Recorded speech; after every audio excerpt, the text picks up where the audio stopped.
अज्ञानतिमिरान्धस्य ज्ञानाञ्जनशलाकया चक्षुरुन्मीलितमेन तस्मै श्रीगुरवे नमः। श्रीचैतन्यमनोभीष्टं स्थापनमेन भूतले स्वयं रूपकथामह्यं ददाति स्वपदार्थिकं मद्देहं श्रीगुरो श्रीयुत्पदकमलं श्रीगुरोन् वैष्णवां च श्रीरूपं साग्रजतं सगणरघुनाथान्वितं तं सजीवं साद्वैतं सावधूतं हरिजन सहितं कृष्ण चैतन्य देवं श्री राधा कृष्ण पादान् सगणललिता श्री विशाखान्वितां स हे कृष्णा करुणा सिन्धो दीनबन्धो जगत्पते गोपी सकोपिका कान्त राधा कान्त नमोस्तुते तप्त काञ्चन गौरांगी राधा वृन्दावनेश्वरी वृषभानुसुते देवी प्रणमामि हरिप्रिये वाञ्छाकल्पतरुभ्यश्च कृपा सिन्धुभ्यः च पतितानां पावनेभ्यो वैष्णवेभ्यो नमो नमः। श्री कृष्ण चैतन्य प्रभु नित्यानंद श्री अद्वैत गदाधर शिवासादि गौर भक्त वृंद हरे कृष्ण कृष्ण कृष्ण हरे हरे हरे राम राम राम हरे हरे। नारायणं नमस्कृत्यं नरं चैव नरोत्तमं देवीं सरस्वतीं व्यासं ततो जयमुदीरये। नष्टप्रायेषु अपत्रेषु नित्यं भागवत सेवया भगवती उत्तम श्लोके भक्तिर्भवति नैष्टकी मुखं करोति वाचालं पुंगुं लङ्घाय देगिरं यत्कृपातमहं वन्दे गुरुं दीनतारिणं परमानन्दं माधवं श्रीचैतन्य ईश्वरम्। ओम नमो भगवते वासुदेवाय। ओम नमो भगवते वासुदेवाय।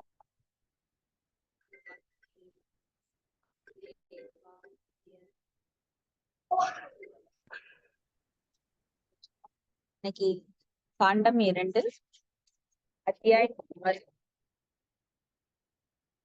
பதம் 29. கரெக்டுங்களா மாதாஜி? हरे कृष्णा। करेक्ट माताजी। हरे कृष्ण। प्रणाम माताजी।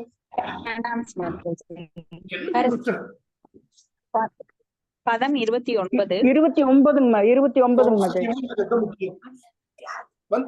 மாதாஜி 29 தான். ஓகே, பதம் 29. हरे Krishna. His Divine Grace Bhakti Vedanta Swami Srila Prabhupada ki jai.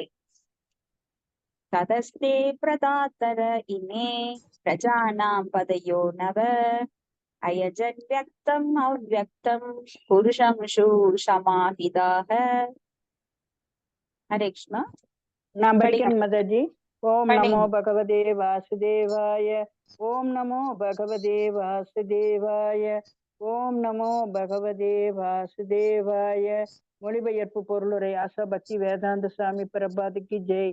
மொழிபெயர்ப்பு: எனதருமை மகனே, அதன் பின் ஜீவராசிகளின் தலைவர்களான உன்னுடைய 9 சகோதரர்கள் தோன்றியும் தோன்றாமலும் உள்ள புருஷர்களை திருப்திப்படுத்துவதற்காக முறையான சடங்குகளுடன் யாகத்தை நிறைவேற்றினார். பொருளுரை: சாட்சிகளுக்கும் புருஷர்கள் சுவர்க்கலோக ராஜ்யத்தின் அதிபதியான இந்திரன் மற்றும் அவரது சாகசங்கள் ஆகியோரை போன்ற தேவர்கள் ஆவார். காட்சியளிக்காத புருஷர் பகவானே ஆவார். தோற்றுவிக்கப்பட்டுள்ள புருஷர்கள் தடவிய விவகாரங்களின் இகலோக ஆளுநர்கள் ஆவார். ஆனால் தோற்றுவிக்கப்படாத முழுமுதற் கடவுள் தெய்வீகமானவரும் தட உலகத்திற்கு அப்பாற்பட்டவரும் ஆவார். இக்கலியுகத்தில் நவீன மனிதனின் மறைக்கப்பட்ட கண்களுக்கு சக்தி வாய்ந்த தேவர்கள் மற்றும் பரம்புருஷ பகவான் ஆகியோர் இருவருமே காட்சியளிப்பதில்லை. நவீன மனிதன் தேவையான தகுதியை பெறாவிடினும் அனைத்தையும் தன் கண்களால் காண விரும்பி பெற விடியினும் அனைத்தையும் தன் கண்களால் காண விரும்புகின்றனர். இதன் விளைவாக தேவர்களின் அல்லது பரமபுருஷரின் இருப்பை அவர்கள் நம்ப மறுக்கின்றனர். அவர்கள் தகுதியற்ற தங்களுடைய கண்களாலேயே நம்பிக்கொண்டிருக்காமல் வேத நூல்களின் வாயிலாக காண பழக வேண்டும். இக்காலத்திலும் கூட பகவத் பிரேமை என்னும் நீரால் நிரப்பப்பட்டுள்ள தகுதி வாய்ந்த கண்களால் பகவானை காண முடியும். ஹரே கிருஷ்ண மாதாஜி. ஹரே கிருஷ்ண மாதாஜி. தேங்க்யூ மாதாஜி.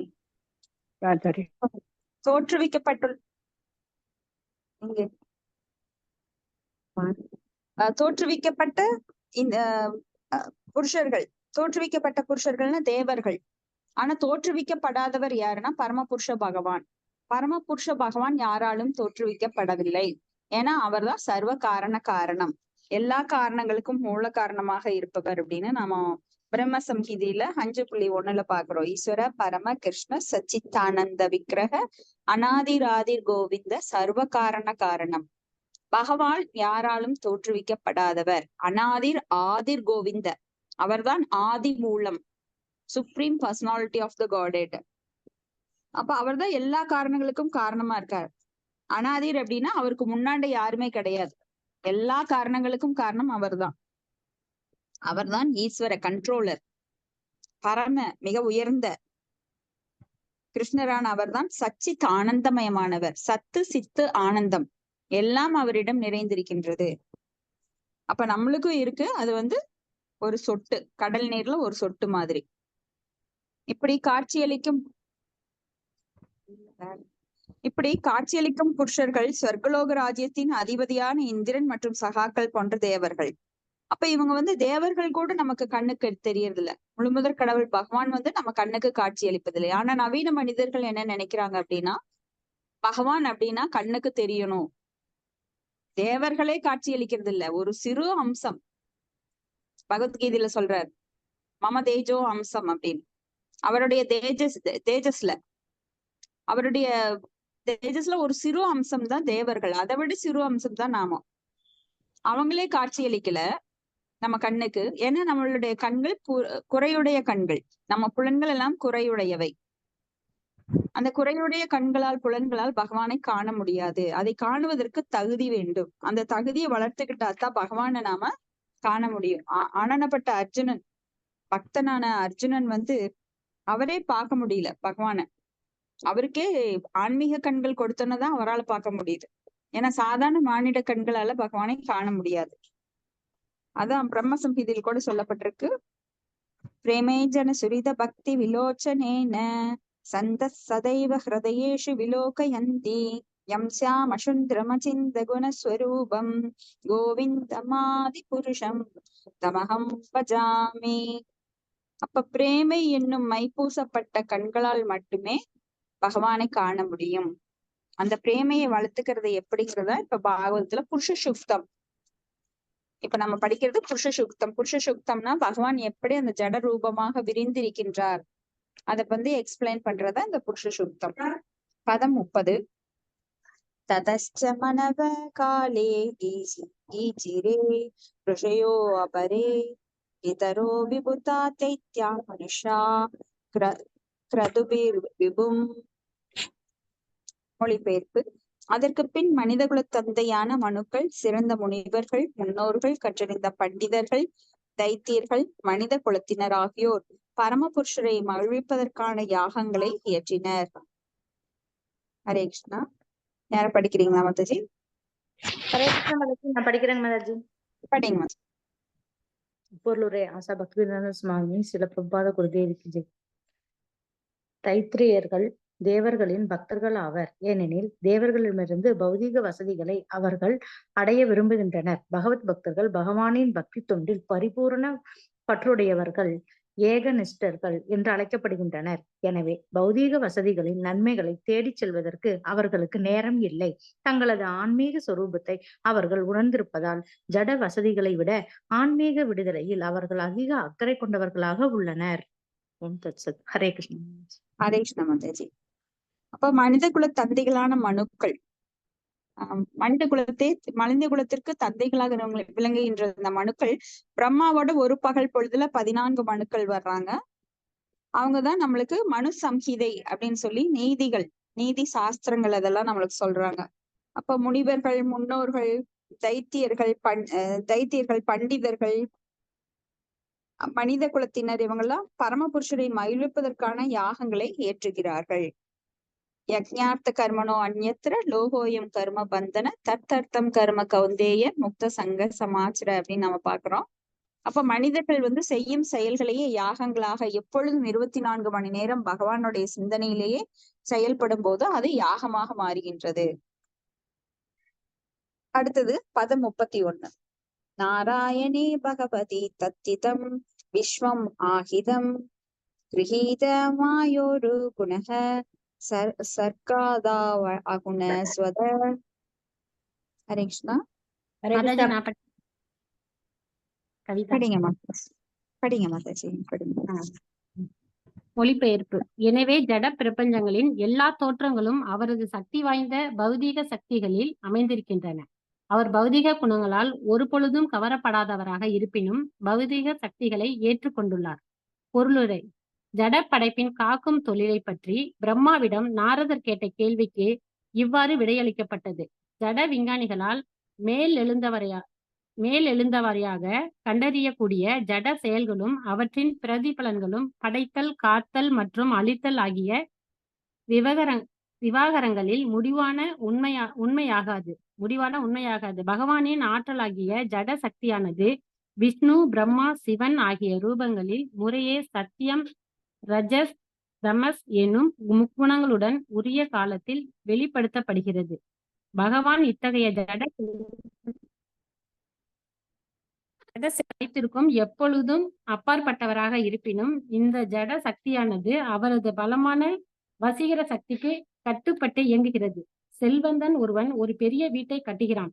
திரவிய சாதனங்களின் வடிவிலுள்ள தனது சக்தியை செலவிடுவதன் மூலமாக இதை அவன் செய்கிறான். அதை போலவே ஒரு பெரிய வீட்டை அழிப்பதையும் அவனது திரவிய சாதனங்களின் மூலமாகவே செய்து விடுகிறான்.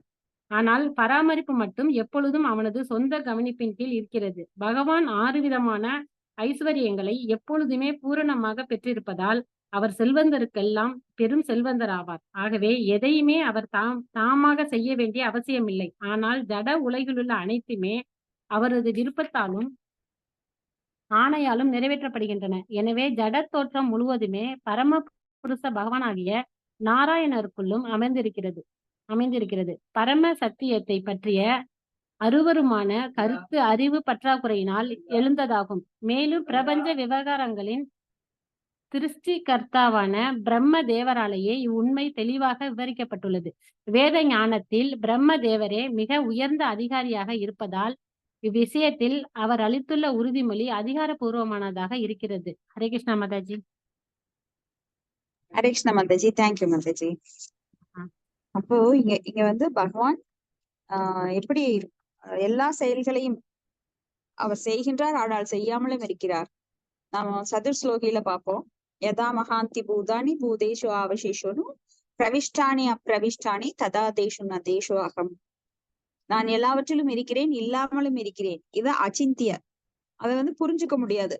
பக்தர் அல்லாதவர்களால் இதை புரிஞ்சுக்கவே முடியாது. அப்ப பகவான் தான் எல்லாவற்றையும் காக்கின்றார், எல்லாத்தையும் படைக்கிறார், எல்லாவற்றையும் அழிக்கின்றார், எல்லாவற்றிலும் இருக்கின்றார். அப்போ இங்க வந்து ஒரு ராஜா, அவரோட கண்ட்ரோல்ல தான் நாடு ஃபுல்லா இருக்கு. ஒரு ராஜா வந்து அவர்தான் கட்டுப்பாட்டாளர். மக்களுக்கு அவர் ஆணையிடுகிறார். ஆனா ஒரு இடத்துல இருக்கிறார். ஆனா அவரது ஆணைகள் எப்படி எல்லா இடத்திலும் பரவி இருக்கிறதோ அது போல பகவானுடைய சக்தி எல்லா இடத்திலும் பரவி இருக்கிறது. ஒரு சூரியனோட கதிர் வந்து சூரிய தேவன் ஒரு இடத்துலதான் இருக்கார். ஆனா அந்த சூரிய தேவனுடைய கதிர்கள் எல்லா இடத்திலும் எவ்வாறு பரவி இருக்கிறதோ, நாம எங்க நாட்டிலேயே சூரியன் இருக்கு, அப்ப உங்க நாட்டுல இல்லைன்னு நீங்க சொல்ல முடியாது. அப்ப பகவானுடைய சக்திகள் எங்கும் பறந்திருக்கிறது. சர்வ கதா. அவர் வந்து பரமாத்மாவாக எல்லா உயிர்வாளிகளும் இருக்கின்றார். அந்த உயிர்வாளிகள் எங்கும் இருக்கின்றது. உயிர்வாளிகள் இல்லாத இடமே இல்லை இந்த பிரபஞ்சத்துல. அப்ப இந்த படைத்தல், காத்தல், அழித்தல் ஆகிய விவகாரங்கள் முடிவான உண்மையாகாது. இது மட்டும் கிடையாது. படைத்தல், காத்தல், அழித்தல் எப்படி பகவான் வந்து குணரூபமாக வருகின்றார். பிரம்மா, விஷ்ணு, சிவனாக சத்வ, ரஜஸ், தமஸ் அப்படிங்கிற முக்குணங்கள் உரிய காலத்துல வெளிப்படுத்தப்படுது. அப்போ அழிக்கும் போது ருத்ரரா இருந்து அந்த தமோ குணத்துல இருந்தா மட்டும் அந்த வேலை செய்ய முடியும். அது போல படைக்கும் போது ரஜஸ் குணத்துல இருந்தா மட்டும்தான் அந்த படைப்பு தொழிலை செய்ய முடியும். ஏன்னா படைப்பு அப்படிங்கிறது சத்துவ குணத்துல மட்டும் படைக்கிறது இல்ல, பிராமணர்களை மட்டும் படைக்கிறது இல்ல. பிரம்மா வந்து பல மிருகங்கள், அகோரமான மிருகங்களை படைக்கிறாரு. பயங்கரமான புத்தி உள்ள மனிதர்கள், அசுரர்களையும் படைக்கிறாரு பிரம்மா. அப்ப அதுக்கு என்ன வேணும்னா ரஜோகுணம் வேணும். அப்ப சத்துவ குணமும் வேண்டும். சத்துவ குணம் இருந்தாதான் பிராமணர்கள் முறையாக அவங்க பயிற்சி பண்ண முடியும். அவங்களை மற்றவங்களுக்கு பயிற்சி அளிக்க முடியும். அப்ப இந்த 3 குணங்களுமே இங்க தேவைப்படுது இந்த ஜட உலகத்துக்கு. ஏன்னா எல்லாருமே அந்த நிலையில 3 விதமான குணங்கள்ல எல்லாருமே ஆளப்பட்டிருக்கிறார்கள். அந்த 3 விதமான குணங்களுக்கு ஆளப்பட்டவர்களை படைப்பதற்காக அந்த 3 குணங்களும் இங்க தேவைப்படுது. அதனால விஷ்ணு வந்து எப்போவே சத்துவ குணத்துல இருக்கார். அப்போ பகவான் விஷ்ணு கிருஷ்ணரிடமிருந்து வர்றாரு மகாவிஷ்ணு. அந்த மகாவிஷ்ணுகிட்ட இருந்து கர்ப்போதக சாயி விஷ்ணு, சீரோதக சாயி விஷ்ணு, காரணோதக சாயி விஷ்ணு இவங்க வர்றாங்க. அப்ப சத்துவ குணத்திற்கு அதிபதி விஷ்ணு, ரஜோகுணத்துக்கு அதிபதி பிரம்மா, தமோ குணத்திற்கு அதிபதி சிவன். அப்ப இந்த ஜடசக்தியானது அவரது பலமான வசீகர சக்திக்கு கட்டுப்பட்டு இயங்குகிறது. அப்ப ஜடசக்தி பகவான் எல்லாத்துலயும் அதிபதி. ஜடசக்திக்கும் சரி, ஆன்மீக சக்திக்கும் சரி. ஆனா ஆன்மீக சக்திக்கு தனது அந்தரங்க சக்தியின் மூலமா அவர் கண்ட்ரோல் பண்றாரு. ஆனா இந்த ஜடசக்தியை அவர் வெளிப்புற சக்தி மூலமா கண்ட்ரோல் பண்றாரு. இந்த வெளிப்புற சக்தியானது ஒரு சிறு பாகம். திரிபாத விபூதி எங்க தேவைப்படுது? ஆன்மீக உலகுக்கு. ஆனா இங்க ஏகபாத விபூதி 4ல 1 பங்கு தான். அதனால சிறு பங்கு சக்தியை அவர் வந்து இதுக்காக செலவிடுறார். அடுத்தது பதம் 30. ததச்ச மனவ காலே ஈஜிரே ऋषयो அபரே பிதரோ விபுதா தைத்யா மனுஷ்யாக கிரதுபிர் விபும். மொழிபெயர்ப்பு. அதற்கு படிங்க. படிக்கிறேன் மாதாஜி. ஹரே கிருஷ்ணா. மொழிபெயர்ப்பு. அவரது விருப்பத்தால் நான் சிருஷ்டிக்கிறேன், சிவபெருமான் அளிக்கிறார். அவரது நித்தியமான முழுமுதற் கடவுளின் ரூபத்தில் அவர் அனைத்தையும் காக்கிறார். அவரே இம்மூன்று சக்திகளையும் அடக்கி ஆளும் சக்தி பெற்றவர் ஆவார். பொருளுரை. இரண்டற்ற ஒன்றெனும் கருத்து இங்கு தெளிவாக உறுதி செய்யப்பட்டுள்ளது. பதம் 30 படிச்சேன். நீங்க எது படிக்கிறீங்க? மாதாஜி பதம் 32 தான் அவங்க படிக்கிறாங்க. சாரி 33 படிக்கிறாங்க. 32 படிக்கிறாங்க. 30 படிச்சேன் மாதாஜி. 30ங்களா? சாரி மாதாஜி. மொழிபெயர்ப்பு. அதற்கு பின் மனித குல தந்தையான மனுக்கள், சிறந்த முனிவர்கள், முன்னோர்கள், கற்றறிந்த பண்டிதர்கள், தைத்தியர்கள், மனித குலத்தினர் ஆகியோர் பரமபுருஷரை மகிழ்விப்பதற்கான யாகங்களை ஏற்றினர். பொருளுரை. தைத்தியர்கள் தேவர்களின் பக்தர்கள் ஆவர். ஏனெனில் தேவர்களிடமிருந்து பௌதீக வசதிகளை அவர்கள் அடைய விரும்புகின்றனர். படிச்ச மாதிரி இருக்கீங்க. இது இப்பதான் படிச்ச மாதிரி. மாதாஜி 31 வரை படிச்சிட்டோங்க மாதாஜி. 32 தான் படிக்கணுங்க. அதுதான் 32 தான் படிச்சேன். படிச்ச மாதிரி. நான் ஸ்லோகமே மாத்தி படிச்சேன். அப்படிங்களா? ஓகே, படிங்க. 32 தான் மாதாஜி நம்ம படிக்கணும். ஓகே. அதுதான் பதம் 32. ஸ்ருஜயா நியுக்தோஹம் ஹரோ ஹரதி தத்வஜஹ விஸ்வம் புருஷரூபேன பரிபாதி திரிசக்தி திருக். ஹரே கிருஷ்ணா. ஹரே கிருஷ்ணா. மொழிபெயர்ப்பு. அவரது விருப்பத்தால் நான் சிருஷ்டிக்கிறேன், சிவபெருமான் அளிக்கிறார். அவரது நித்தியமான முழுமுதற் கடவுளின் ரூபத்தில் அவர் அனைத்தையும் காக்கிறார். அவரே இம்மூன்று சக்திகளையும் அடக்கி ஆளும் சக்தி பெற்றவர் ஆவார். பொருளுரை. இரண்டற்ற ஒன்றெனும் கருத்து இங்கு தெளிவாக உறுதி செய்யப்பட்டுள்ளது. அந்த ஒன்று பகவான் ஸ்ரீ வாசுதேவன் ஆவார். மேலும் அவரது வெவ்வேறு சக்திகளாலும் விரிவங்கங்களாலும் மட்டுமே ஜட உலகங்களிலும் ஆன்மீக உலகங்களிலும் உள்ள பல்வேறு தோற்றங்கள் பராமரிக்கப்பட்டு வருகின்றன. பகவத்கீதையில் 7.19 குறிப்பிடப்பட்டுள்ளதை போல் ஜட உலகிலும் கூட பகவான் வாசுதேவனே அனைத்துமாக இருக்கிறார். வாசுதேவ சர்வம் இதிக, அனைத்தும் வாசுதேவனே.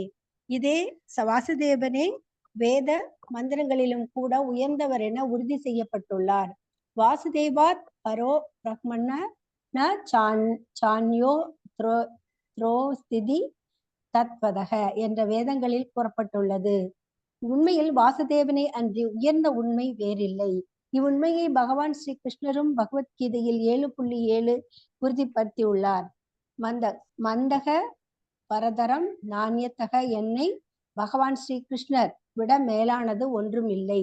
எனவே அனைத்தும் ஒன்றே என்று அருவவாதிகளால் அளவுக்கு அதிகமாக வலியுறுத்தப்படும் கருத்து உருவவாதியான பகவத் பக்தனாலும் கூட ஏற்றுக்கொள்ளப்படுகிறது. வேறுபாடு என்னவெனில், முடிவான நிலையில் பகவானுக்கு உருவம் உண்டு என்பதை அருவவாதி மறுக்கிறான்.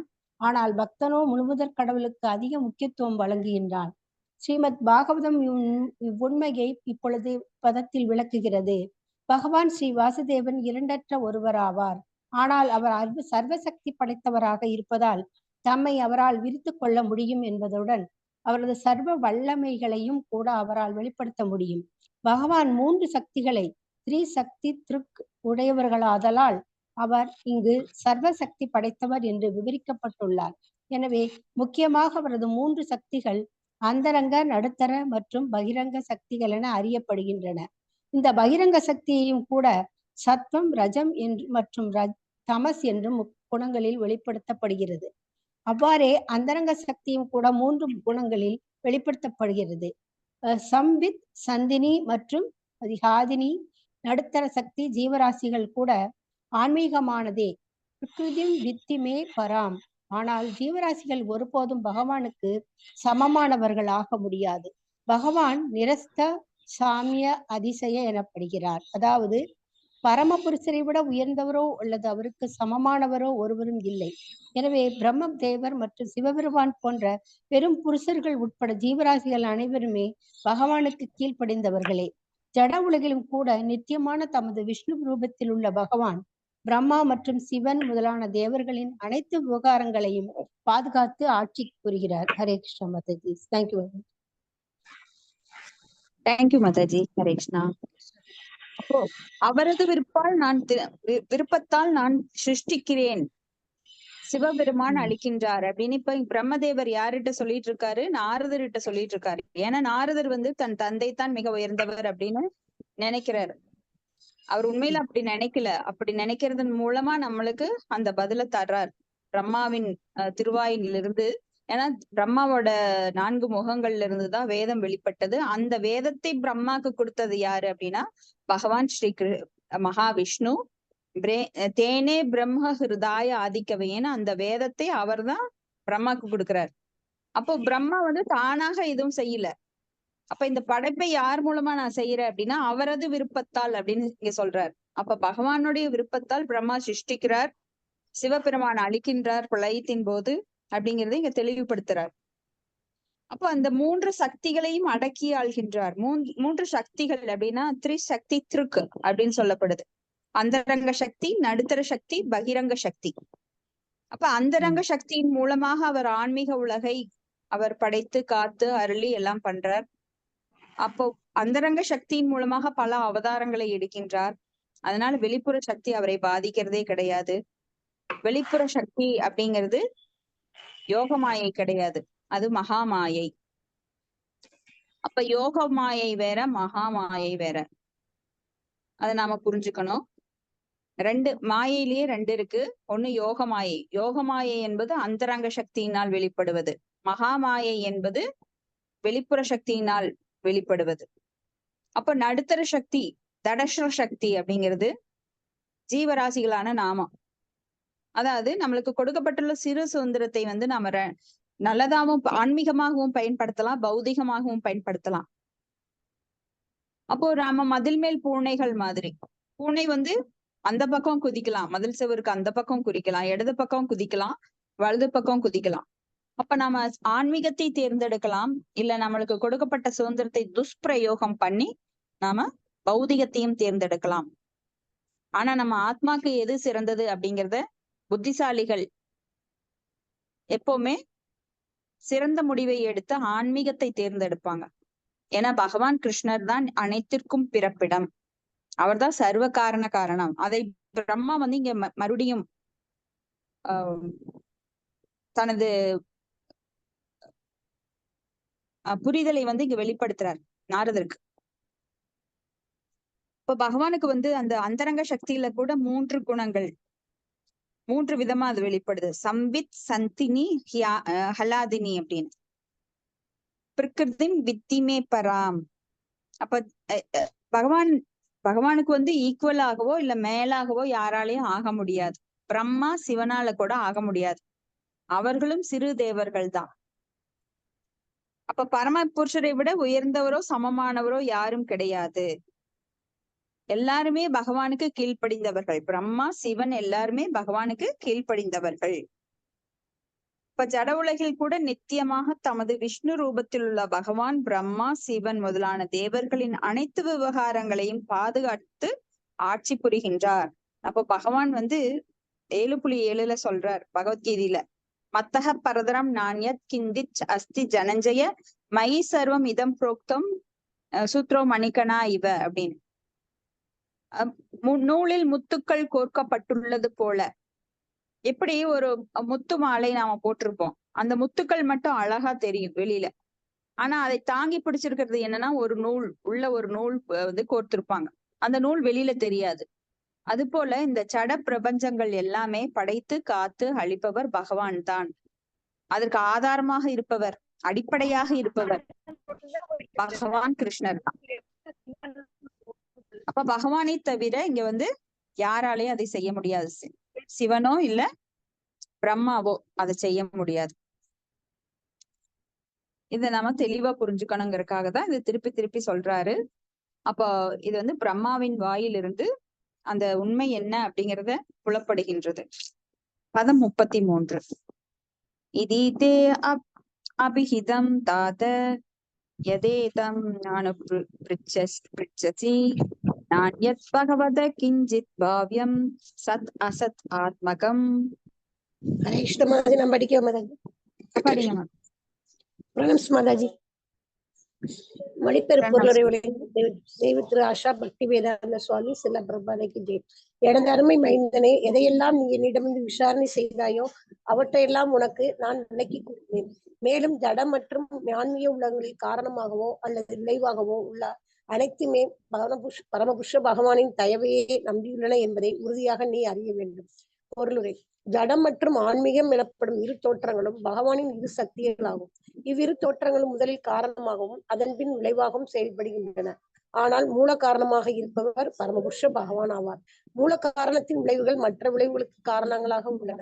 இவ்வாறாக நிரந்தரமானது, நிரந்தரமற்றது ஆகிய அனைத்துமே காரணமாகவும் விளைவாகவும் செயல்படுகின்றன. இவ்வாறாக எல்லா நபர்களுக்கும் எல்லா சக்திகளுக்கும் பகவானே மூல காரணமாக இருப்பதால் பிரம்ம சம்ஹிதையில் மட்டுமல்லாமல் பகவத்கீதையிலும் உறுதிப்படுத்தப்பட்டுள்ளதை போல் அவர் சர்வ காரணம் என்று அழைக்கப்படுகிறார்.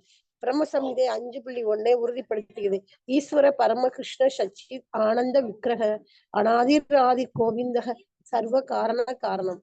மேலும் பகவத்கீதையில் 10.8 பின்வருமாறு கூறப்பட்டுள்ளது: அகம் சர்வஸ்ய பிரபோ மற்ற சர்வம் பிரவர்த்தது விதிமத்வா பஜனேமாம் புதபாவ பசமன் விதக. எனவே ஆதியான மூல காரணமாக இருப்பவர் கிருஷ்ணர் ஆவார். மேலும் அருவமான ஆன்மீக பிரகாசமாகிய பிரம்மஜோதியும் கூட பரபிரமமாகிய பிரகுணகிரி பிரவிஷ்டகம் பகவான் ஸ்ரீ கிருஷ்ணரிலிருந்து தோன்றுவதாகும். ஹரே கிருஷ்ண மாதாஜி. Thank you madam. ஹரே கிருஷ்ண மாதாஜி. Thank you madam. இப்போ பகவான் தான் ஆதி காரணம் அப்படிங்கிறத மீண்டும் பிரம்மா வந்து வலியுறுத்தி இங்க நிரூபிக்கிறார். அவர் வந்து தன்னுடைய மகனான நாரதருக்கு இதை சொல்றாரு. அப்ப பகவான் தான் ஆதி காரணம், அவருக்கு மேல எதுவுமே கிடையாது, அவர் தான் அனைத்தையும் கட்டுப்படுத்துகிறார். இதை வந்து பகவத்கீதையிலையும் நாம பாக்குறோம். அகம் சர்வசிய பிரபவோ மத்தக சர்வம் பிரவர்த்ததை இதிமத்வா பஜந்தேமா புதாபாவ சமன்விதாக அப்படின்னு. எல்லாத்துக்கும் மூல காரணம் கிருஷ்ணர் தான். அப்ப பிரம்மஜோதி கூட அவர்கிட்ட இருந்து வருதா, பிரம்மனோகி பிரதிஷ்டாகம் அப்படின்னு நம்ம பாக்குறோம். அப்போ காரணம் அப்படின்னா மூலம். எப்படி வந்து ஒரு பானை செய்யறதுக்கு மண் தேவைப்படும், அதுக்கு ஒரு குயவன் வேணும். அப்போ அந்த மண்ணை உருவாக்கி கொடுத்தது யாருன்னா 24 மூலக்கூறுகள்ல இருந்து பகவான் தான் உருவாக்கி கொடுக்கிறார். அப்ப அந்த குயவன் யாரு அப்படின்னா பகவானுடைய மமே வாம்ச ஜீவலோக ஜீவபூத சனாதனன் அவருடைய அம்சம், அவர்தான் குயவன். அப்ப குயவன் வந்து மண்பானையை உருவாக்குறார். அப்போ இங்க வந்து பிரதான அப்படின்னு சொல்ற காரணம், உபதான காரணம் எல்லாமே அவருதான். நிமித்த காரணம் அவரா இருக்காரு. அப்போ உடனடி காரணமாகவும் இப்ப மகத்தத்துவம் உருவாகுது அப்படின்னா மகத்தத்துவத்துல 24 மூலக்கூறுகள் இருக்கு. அந்த மகத்தத்துவம் எனும் திரைதான் பௌதிகத்தையும் ஆன்மீகத்தையும் பிரிக்குது அப்படின்னு எல்லாம் பாக்குறோம். அப்ப அந்த உடனடி காரணத்தை உருவாக்குபவரும் அவர்தான். இதுல என்ன ஒரு காமெடி அப்படின்னா அருவவாதிகள் நினைக்கிறாங்க, அப்ப அந்த மண்ணை உருவாக்குன ஒரு பகவான் தான், அந்த குயவனும் பகவானுடைய அம்சம்தான். ஆனா இந்த எல்லாத்துலயும் பகவான் இருக்கிறாங்கன்னு சொல்றீங்களே, அப்ப இந்த மண் பானையானது மீண்டும் மண் பானைக்கு காரணம் யாரு? குயவன் மண்ணு. அப்ப இந்த மண்பானை அழியும் போது மீண்டும் அது பகவானா மாறுதா அப்படின்னு கேக்குறாங்க. அப்போ இப்படி எதே வந்து சக்தி தத்துவமா தான் இதை எடுத்துக்கணுமே தவிர பகவானே எல்லாத்துக்குள்ளயும் பூத்துறது கிடையாது. பகவான் எல்லாவற்றையும் படைக்கிறார், உருவாக்குகின்றார். ஆனா அதுக்குள்ள அவர் அததான் சொல்றாங்க, இருப்பேன் இல்லாமலும் இருப்பேன். அச்சிந்திய வேத தத்துவம், வேற்றுமையில் ஒற்றுமை. இருப்பேன் இல்லாமலும் இருப்பேன். அப்ப அவர் சக்திகளாக இருக்கிறார், ஊடுருவி இருக்கிறார் எல்லாவற்றிலும். அவரே இருக்கிறது இல்ல. அந்த மண்பானை உடைஞ்சு மறுபடியும் தூளாயிருச்சுன்னா அப்ப உங்க பகவான் போயிடுறாரான்னு கேக்குறாங்க. அப்படி கிடையாது. அருவவாதிகள் நினைக்கிற மாதிரி பகவானே உள்ள இருக்கிறது இல்ல. அவர் சக்திகளாக இருக்கிறார். சக்திமான் வேற, சக்தி வேற. இப்ப சூரியன் ஒளிக்கதிர்கள் இருக்கு அப்படின்னா அது மறைஞ்ச உடனே சூரியன் இல்லையா அப்படின்னு கேட்டா சூரியன் இருக்கின்றது. அது ஒரு வேற திசையில இருக்கு. அப்ப பூமி திரும்பும் போது அது தெரியறது கிடையாது சூரிய ஒளி. அப்ப சூரியன் இல்லாம போச்சுன்னு அர்த்தமா? கிடையாது. இப்படி அருவவாதிகள் வந்து குழம்பிக்கிறாங்க. பதம் 34. நபாரதி மே அங்க மிருஷோ பலஷ்யதே தாவை கொச்சின் மே மனசோ மிருஷாகதிஹி நமே கிருஹி காணி பதந்தி அசத்பதே யன்மே கிருதௌ கண்டியவதா திருதோ ஹரிஹி. ஹரே கிருஷ்ணா. மலைய மாதாஜி படிக்கிறீங்களா? படிக்கிறேன் மாதாஜி. நான் படிக்கணுங்களா? படிங்க மாதாஜி, படிங்க. மொழிபெயர்ப்பு. ஓ நாரதா, பரமபுருஷ பகவானாகிய ஹரியின் தாமரை பாதங்களை நான் பெரும் சிரத்தையுடன் பற்றி கொண்டிருப்பதால் நான் கூறுவதனைத்தையும் இதுவரை பொய்யென நிரூபிக்கப்பட்டதே இல்லை. என் மனதின் முன்னேற்றமும் இதுவரை தடைப்பட்டதே இல்லை. நிலையற்ற பற்றினால் எனது புலன்கள் ஒருபோதும் இழிவடைந்ததே இல்லை. பொருளுரை. நாரதரிடம் வேத ஞானத்தை முதலாக பேசியவர் பிரம்மதேவர் ஆவார். வியாசதேவரை போன்ற தமது பல்வேறு சீடர்களின் மூலமாக உன்னத அறிவை அகில உலகிலும் பரவச் செய்தவர் நாரதர் ஆவார். வேத ஞானத்தை பின்பற்றுவர்கள் பிரம்மாவின் கூற்றுக்களை கடவுள் வாக்காக ஏற்றுக்கொள்கின்றனர். உன்னத அறிவு இவ்வாறு சீட பரம்பரையின் மூலமாக படைப்பின் ஆரம்பத்திலிருந்து நினைவு கெட்டாத காலமாக உலகமெங்கும் பரப்பப்பட்டு வந்துள்ளது. உலகினுள் பக்குவமடைந்த முக்தி பெற்ற ஆத்மாவாக இருப்பவர் பிரம்மதேவர் ஆவர். உன்னத அறிவின் உண்மையான மாணவன் எவனும் பிரம்மாவின் கூற்றுக்களையும் வார்த்தைகளையும் சத்திய வாக்காக ஏற்றுக்கொள்ள வேண்டும். வேத அறிவு பரமபுருஷரிடமிருந்து நேரடியாக பிரம்மாவின் இதயத்தில் எழுந்தருளுவதால் அது தவறில்லாததாகும். மேலும் மிகவும் பக்குவம் வாய்ந்த ஜீவராசியான பிரம்மதேவர் பகவானின் தாமரை பாதங்களை மனப்பூர்வமாக ஏற்றுக்கொண்டுள்ள சிறந்த பக்தர் என்பதால் அவர் சரியான அறிவை பெற்றுள்ளார். பிரம்மாவால் தோக்கப்பட்ட பிரம்ம சம்கிதையில் கோவிந்தம் ஆதிபுருஷம் தமகம் பஜாமி எனும் வாக்கியத்தை அவர் திரும்ப திரும்ப ஒப்பித்திருக்கிறார். இவ்வாக்கியத்தின் பொருள், நான் முழு முதற் கடவுளாகிய ஆதி புருஷரை அல்லது கோவிந்தனை வழிபடுகிறேன் என்பதாகும். எனவே எதையெல்லாம் அவர் கூறுகிறாரோ, எதையெல்லாம் அவர் நினைக்கிறாரோ, எதையெல்லாம் அவர் செய்கிறாரோ அவை அனைத்தையும் உண்மை என ஏற்றுக்கொள்ள வேண்டும். ஏனெனில் அவர் ஆதி புருஷரான கோவிந்தனுடன் மிகவும் நெருக்கமாகவும் நேரடியாகவும் தொடர்பு கொண்டுள்ளார். தமது பக்தர்களின் உன்னத அன்பு தொண்டை இன்பத்தோடு ஏற்றுக்கொள்பவரான ஸ்ரீ கோவிந்தன் அவரது பக்தர்களின் வார்த்தைகளுக்கும் செயல்களுக்கும் அனைத்து பாதுகாப்பையும் அளிக்கிறார். பகவத்கீதையில் அவர் அறிவித்திருப்பவாது, கௌந்தேய பிரதிஜானீகி, ஓ குந்தி மகனை, தயவு செய்து இதை அறிவிப்பாயாக. இதை அறிவிக்குமாறு அர்ஜுனனை பகவான் கேட்டுக்கொள்கிறார். ஏனெனில் சில சமயங்களில் கோவிந்தனின் பிரகடனம் பௌதிக ஜீவராசிகளுக்கு முரண்பட்டுள்ளதாக காணப்படக்கூடும். ஆனால் பௌதிகவாதிகள் பகவத் பக்தர்களின் வார்த்தைகளில் ஒருபொழுதும் முரண்பாட்டை காண்பதில்லை. பக்தர்கள் உண்மை மாறாதவர்களாக என்றும் இருக்க வேண்டும் என்பதற்காக பகவானால் அவர்கள் பாதுகாக்கப்படுகின்றனர். எனவே பக்தி தொண்டனும் முறை சீடப்பரம்பரையில் தோன்றும் பக்தனின் தொண்டிலிருந்துதான் எப்பொழுதும் ஆரம்பமாகிறது. பக்தர்கள் எப்பொழுதும் முக்தி பெற்ற நிலையிலேயே உள்ளனர். ஆனால் அவர்கள் அருவமானவர்கள் என்பதை இது குறிப்பதாகாது. பகவான் நித்தியமான ஒரு நபராவார். பகவானின் பக்தனும் கூட நித்தியமான ஒரு நபராவான். முக்தி பெற்ற நிலையிலும் பக்தனுக்கு அவனுடைய புலன் உறுப்புகள் இருப்பதால் அவன் எப்பொழுதும் ஒரு நபராகவே இருக்கிறான். மேலும் பக்தனின் தொண்டை முழு அன்பு பரிமாற்றத்துடன் பகவான் ஏற்றுக்கொள்வதால் அவரும் முழுமையான ஆன்மீக ஸ்வரூபத்தை கொண்டுள்ள ஒரு நபரே ஆவார். பக்தனின் புலங்கள் பகவானின் தொண்டில் ஈடுபட்டிருப்பதால் அவை பொய்யான ஜட இன்ப கவர்ச்சியால் வழிதவறி செல்வதே இல்லை. பக்தனின் திட்டங்கள் ஒருபொழுதும் வீணாவதில்லை. இவற்றுக்கெல்லாம் காரணமாக இருப்பது பகவானின் தொண்டில் பக்தனுக்குள்ள நம்பிக்கையான பற்றுதலாகும். இதுவே பக்குவத்தின் அல்லது முக்தியின் தரமாகும். பிரம்மாவிலிருந்து மனிதன் வரையுள்ள எவரும் ஆதி பரம புருஷரான ஸ்ரீ கிருஷ்ணரிடம் மனப்பூர்வமாக பற்று கொள்வதால் உடனடியாக முக்திக்குரிய பாதையில் வைக்கப்படுகிறார். பகவான் இதை பகவத்கீதையில் 14.26 உறுதி செய்துள்ளார். மாம்சயோபிச்சாரேன பக்தி யோகேன சேவதே ஷாகுணான் சமதித்யைதான் பிரக்ம பூயாய கல்பதே. எனவே உன்னத அன்பு தொண்டின் மூலமாக முழுமுதற் கடவுளரான உறவில் அவரோடு நெருக்கமாக இணைந்திருக்க வேண்டும் என்று மனப்பூர்வமாக இதயத்தில் எண்ணுபவனின் வார்த்தைகளும் செயலும் எப்பொழுதுமே நம்ப தகுந்தவையாகவே இருக்கும். காரணம் என்னவெனில் பரமபுருஷர் பரம சத்தியமாக இருக்கிறார். பரம சத்தியத்துடன் மனப்பூர்வமாக இணைக்கப்படும் எதுவும் அதே உன்னத தன்மையை அடைகிறது. இதற்கு மாறாக பரம சத்தியத்துடனான உண்மையான சம்பந்தம் இல்லாமல் பௌதீக விஞ்ஞானம் மற்றும் பௌதீக அறிவு ஆகியவற்றின் வலிமையால் எத்தனை மனக்கற்பனைகளை செய்தாலும் அவை அனைத்தும் பரம சத்தியத்துடன் உறவில்லாத ஒரே காரணத்தால் பொய்யானவையாகவும் தோல்வியுடையதாகவுமே இருக்கும் என்பது உறுதி. அத்தகைய பகவத் சிந்தனையும் விசுவாசமும் இல்லாத வார்த்தைகளும் செயல்களும் எவ்வளவு பௌதீக வளம் பொருந்தியவையாக இருப்பினும் அவற்றில் நம்பிக்கை கொள்ளக்கூடாது. இதுவே முக்கியமான இப்பதத்தின் பொருள் உரையாகும். கடலளவு நாசியத்தை விட அணுவளவு பக்தி அதிக மதிப்புடையாகும். ஹரே கிருஷ்ணா மாதாஜி. ஹரே கிருஷ்ணா மாதாஜி. தேங்க்யூ மாதாஜி. இங்க மறுபடியும் நாரதருக்கு பிரம்மா மீண்டும் மீண்டும் பகவான் எப்படி ஆதி புருஷர் அப்படிங்கிறத மறுபடியும் விவரிக்கிறார். இந்த புருஷ சுத்தம் நிலைநாட்டப்படுகின்றது. இப்ப பகவான் ஹரியின் தாமரை பாதங்களை நான் பெரும் சிரத்தையுடன் பற்றி கொண்டிருப்பதால் நான் கூறுவதனைத்தும் இதுவரை பொய்யென நிரூபிக்கப்பட்டதே இல்லை. அப்போ பிரம்மாவோட பொசிஷன் எப்படி கிடைச்சதுன்னு நம்ம எல்லாருக்கும் தெரியும். நம்ம பல தடவை இதை விவாதிச்சிருக்கிறோம்.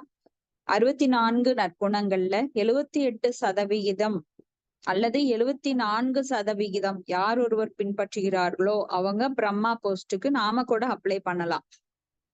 அப்ப அந்த நற்குணங்களை பெற்றவர், அதாவது சத்துவகுணத்திற்கு மேல சுத்த சத்துவ குணத்திற்கு இருக்கிறவங்க தான் பிரம்மாவோட போஸ்டுக்கு போக முடியும். அப்படி போறவங்களுக்கு பகவான் என்ன பண்றார், தேனே பிரம்ம ஹிருதாய ஆதிகவையேன்னு அந்த உள்ளத்துல வேத நாலேஜ் கொடுக்கிறார். அந்த சதுர் ஸ்லோகி நாம பார்த்த அந்த சதுர் ஸ்லோகி 4 ஸ்லோகங்கள்ல அவர் டோட்டல் பாகவதத்தை அவர் கொடுத்துடுறார். வேதங்கள் சாரம்தான் பாகவதம். ரிக் யசுர் சாம அதர்வன இதெல்லாம் நாம படிக்க முடியாது, யாராலையும் முழுசா படிக்க முடியாது 100%. அதனால அந்த சாரம்சத்தை எடுத்து பாகவதமா கொடுக்குறாங்க. அந்த பாகவதத்தை 4 ஸ்லோகங்கள்ல சதுர் ஸ்லோகில பிரம்மாவுக்கு உணர்த்திடுறார். அப்ப பிரம்மாவுக்கு ஒரு நம்மெல்லாம் பல காலம் படிச்சாலும் நம்மளுக்கு பாகவதம் புரியறது கிடையாது. திரும்ப திரும்ப படிக்கும்போது திரும்ப திரும்ப பல விஷயங்கள் நம்மளுக்கு தெரிய வருது. ஏன்னா நாம மந்தாக சுமந்த மதையோ மந்த பாக்கைக்கு உபத்திருதகன்னு கலியுகத்துல பிறந்திருக்கிறோம். மந்த புத்தி உடையவர்கள், குறைந்த ஆயுட்காலம், நம்மளுக்கு முக்குணங்களால பாதிக்கப்பட்டிருக்கோம். அப்ப இந்த மாதிரி நம்மளுக்கு புத்தி ரொம்ப கம்மியா இருக்கிறதுனால நம்மளால சீக்கிரம் புரிஞ்சுக்க முடியறதில்ல. ஆனா பிரம்மா மிக உயர்ந்த பக்தரா இருக்கிறதுனாலதான் பிரம்மா போஸ்டுக்கு போனார். அப்ப பகவானுடைய கட்டளைக்கு கீழ்ப்படிந்தவர், பகவானை திருப்திப்படுத்துபவர், பகவானுக்கு எப்பொழுதுமே பக்தி தொண்டு பண்ணி அவருக்கு சேவகம் பண்றதுனாலதான் அவருக்கு இந்த ஞானத்தை பகவான் கொடுத்தார். அப்போ தகுதி இருக்கணும். நாம ஒரு பால் நாங்க ஃப்ரீயா கொடுக்குறோம், நீங்க பாத்திரம் எடுத்துட்டு வாங்கன்னா ஒருத்தர் ஒரு டம்ளர் எடுத்துட்டு போனா அந்த அளவுக்கு தான் ஊத்த முடியும். இப்ப பகவான் நம்மளுக்கு வேதங்கள் மூலமா அவரது கட்டளைகளை பிறப்பிக்கிறார். எப்படி வாழ வேண்டும், நாம எப்படி பகவானுக்கு சேவை செய்ய வேண்டும், இந்த பௌதிகத்திலிருந்து எவ்வாறு விலக வேண்டும், ஆன்மீகத்தில் எவ்வாறு உயர வேண்டும் அப்படின்னு நம்மளுக்கு பல ஐடியாஸ் கொடுக்குறாரு. பகவத்கீதையா கொடுக்குறாரு, பாகவதம் கொடுக்குறாரு. ஆனா மக்கள் கழுதை போல உழைப்பதிலே ஈடுபட்டிருக்காங்க நாள் ஃபுல்லா. பிறந்தோம், வாழ்ந்தோம், இறந்தோம், உண்டோம், உறங்கினோம், இனவிருத்தி பண்ணினோம் அப்படின்னு இருக்காங்க. அப்ப அவங்களுக்கு வாய்ப்பு கொடுத்தும் அவங்க திரும்பியே பார்க்க மாட்டேங்கிறாங்க. வாங்க அள்ளிட்டு போங்க அப்படின்னா ஆன்மீகத்துல இன்னைக்கு இஸ்கான் இயக்கத்துல எல்லா நாலேஜும் கொடுக்குறாங்க. ஆனா இதை பயன்படுத்திக்காதவங்க என்ன பண்றாங்க, அடிமுட்டாளாக இன்னும் வாழ்ந்து கொண்டிருக்கிறார்கள். அவங்களோட பிறப்புக்கு ஒரு அர்த்தமே இல்லை. மனித பிறவி கிடைக்கிறது சுதுர்லபம். அந்த மனித பிறவியில என்ன கத்துக்கணும், நம்ம ஆத்ம விஞ்ஞானத்தை கற்றுக்கொண்டு நாம பகவானுக்கு எப்படி சேவை செய்ய முடியும், பக்தி பண்ண முடியும் அப்படிங்கறத கத்துக்கிட்டு நாம அந்த பக்தி பண்ணணும். அப்ப இங்க நாரதர் வந்து முதலா அந்த வேத ஞானத்தை பிரம்மா கிட்ட இருந்து கேக்குறார். ஏன்னா பிரம்மா தான் நம்மளுக்கு ஆதி குரு, பித்தாமகர். நம்ம தாத்தாக்கு தாத்தாக்கு தாத்தாக்கு தாத்தாக்கு தாத்தாக்கு யாரு அப்படின்னு நம்ம பின்னாடி போயிட்டே இருக்கும்போது பிரம்மா தான் நம்மளுக்கு தாத்தா. ஏன்னா அவர் தான் படைப்பை துவங்குகின்றார். அப்போ அவர் சொல்றதுல எந்த ஒரு பொய்யும் கிடையாது. நம்ம நீ முன்னோர் சொல்லை கேள் அப்படிம்பாங்க. அப்ப நம்மளுக்கு முன்னோர் யாரு? பிரம்மா. ஏன்னா அவர் அனைத்தும் அறிந்தவர், பகவானை நேரில் கண்டவர். அவர் சொல்றதுல எந்த ஒரு பொய்யும் கிடையாது. அதுல சந்தேகமே படக்கூடாது. ஸ்ரத்தா அப்படின்னா நம்பிக்கை, நம்பிக்கையோடு வழிபடணும். அப்ப உலகத்தில் இருந்த உலகினுள் பக்குவமடைந்த முக்தி பெற்ற ஆத்மாவாக இருப்பவர் பிரம்மதேவர். அப்ப அந்த உன்னத அறிவின் உண்மையான மாணவன் எவனும் பிரம்மாவின் கூற்றுக்களை சத்தியவாக ஏத்துக்கணும். ஏன்னா இந்த அறிவு பகவான் இருந்து அவர்கிட்ட வந்தது, நேரடியா வந்தது. அப்ப பிரம்மா தான் நம்ம பரம்பரையோட ஆதி குரு. பிரம்ம மத்வ கௌடிய சம்பிரதாயம். அப்ப இந்த பிரம்ம சம்ஹிதியில அவர் வந்து சொல்றாரு, கோவிந்தம் ஆதி புருஷம் தமகம் பஜாமி அப்படின்னு திரும்ப சொல்றாரு. ஏன்னா நான் அவர்தான் முழுமுதற் கடவுள், அந்த கோவிந்தனை நான் வழிபடுகிறேன் அப்படின்னு வலியுறுத்தி சொல்றாரு. வாசுதேவ சர்வமிதி. அப்ப வாசுதேவன் தான் சர்வம் அப்படின்னு உணர்றதுக்கு ஒரு ஞானிக்கு கூட பகுணாம் ஜென்மனாம், பல பிறவிகள் ஜென்மங்கள் வேணுமாமா. ஆனா ஒரு பக்தன் வந்து அதை எளிதாக புரிந்து கொள்ள முடியும். ஏன்னா உள்ள இருக்கிற பரமாத்மா அவனுக்கு அந்த அனுகிரகத்தை தர்றார். ஏன்னா அவன் வந்து எளிமையாக நம்புறான். ஆனா ஞானிகள் வந்து ரொம்ப போராடி நானா கத்துக்கணும், நானா புரிஞ்சுக்கணும் அப்படின்னு சொல்லி போராடி எல்லா மூலக்கூறுகளையும் ஆராய்ஞ்சு அதை பண்ணி இதை பண்ணி, இப்ப சயின்டிஸ்ட் என்ன பண்றாங்கன்னா லேப்ல நிறைய பொருட்களை போட்டு அதுல இது வருமா இதுல அது வருமான்னு கண்டுபிடிக்கிறாங்க. அப்படியெல்லாம் கிடையாது. பக்தனுக்கு ரொம்ப எளிதாக. ஏன்னா அவன் வந்து பரம்பரா வழியில் இருந்த குருவை அவன் நம்பி குருவின் மூலமாக அவன் காதுகள் வழியாக அந்த ஞானத்தை பெறுகின்றான். ஸ்ரவணம், கேட்பதன் மூலமே அவனுக்கு அந்த அறிவு கிடைக்குது. அதனாலதான் பகவத்கீதையில பகவான் சொல்றாரு, பிரதிஜானேகி கவுந்தேய பிரதிஜானேகி நமே பக்த பிரணஷதி, என் பக்தன் என்றும் அழிவதில்லை அப்படிங்கிறார். ஏன்னா பக்தன் ரொம்ப பிரியமானவன் பகவானுக்கு. பக்தன் இல்லாம பகவான் இல்ல, பகவான் இல்லாம பக்தன் கிடையாது. அந்த மாதிரி ஒரு கோஆபரேஷன் அங்க. அப்ப அதான் குந்தியின் மகனே நீ வந்து இதை அறிவி அப்படின்னு சொல்றாரு. ஏன் அவரே சொல்லல? ஏன்னா சில சமயம் அவர் சொல்றது முரண்பாடா இருக்கு. என்ன சொல்றாருன்னா தர்மர் அவர்கிட்ட போய் சொல்றாரு, நீ போய் சொல்லு, அஸ்வத்தாமன் இறந்துட்டான் அப்படின்னு போய் சொல்லு அப்படின்னு. அப்ப இது முரண்பாடா இருக்கு. என்னடா பகவானே போய் சொல்றாரா? ஏன்னா தர்மம் தூ சாக்ஷாத் பகவத் பிரணீதம். பகவான் என்ன சொல்றாரோ அதுதான் தர்மம். ஏன்னா அவர்தான் அனைத்தையும் ஏற்றுபவர். பகவான்கிட்ட எந்த ஒரு களங்கமும் கிடையாது. என்றும் சத்து சித்த ஆனந்தமயமானவர். அப்ப பகவான் வந்து அவர் விளையாட்டா சொன்னாலும் விளையாட்டா செஞ்சாலும், அவர் வெண்ணைய திருடினாலும் திருடன் கிடையாது. ஆனா அது ரசிக்கத்தக்கது. ஆனா நாம போய் திருடுனா அது தவறானது. ஏன்னா நாம முக்குணத்துல பாதிக்கப்பட்டிருக்கோம். பகவானுக்கு முக்குணங்கள் கிடையாது. அவர் தூய்மையானவற்றில் தூய்மையானவர். எப்படி ஒரு சூரியன் வந்து மலத்து மேல பட்டாலும் அந்த மலம் வந்து தூய்மை அடையுமோ தவிர சூரிய கதிர்கள் என்னைக்கும் பாதிக்கப்படுறது கிடையாது. அது போல பகவான் எந்த செயலை செய்தாலும் அவர் என்றும் தூய்மையானவர். அதனாலதான் அவரை பத்தி பேசும்போது நாம தூய்மை அடைகிறோம். நம்ம உணர்வுகள் பல கோடி ஜென்மமா கலங்கப்பட்டு இருக்கு.